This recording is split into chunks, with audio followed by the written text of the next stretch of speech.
આને ઘેર 7 વીઘા છે. કેટલી છે લા નારેડી? 7 વીઘાની. ઓલા ભાઈ ને છે. આને તો સાચી છે. તોય અહીંયા આવીને રોપા પીએ. ઓલાને 15-20 વીઘા છે. તોય બધા અહીંયા આવીને રોપા પીએ. અહીંયા માધુપુર બી છે. તો મિત્રો અમે લોકો માધુપુર દરિયાની બાજુમાં જ છે. અહીંયા ફૂલ પવન આવે અને ફૂલ ઠંડી વાતાવરણ છે. એકદમ ફૂલ ઠંડુ. અમે થોડાક ક્ષણોમાં આપણે દરિયો પૂગી જવાના છે. રાજપા ઉછેર કેન્દ્ર આવી ગયું છે.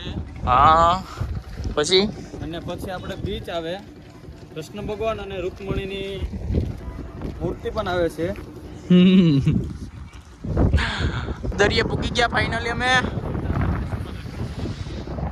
બહુ મોટું બીચ છે ભાઈ, બહુ મસ્ત છે બીચ. તો જો એકદમ બહુ સુંદર લાગે છે.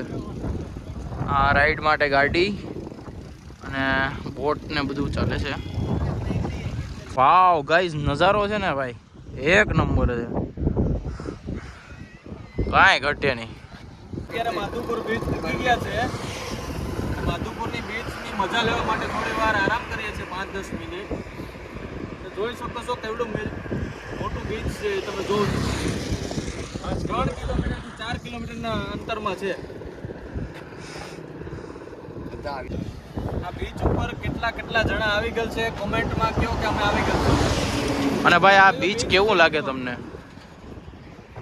કોમેન્ટ કરી દેજો.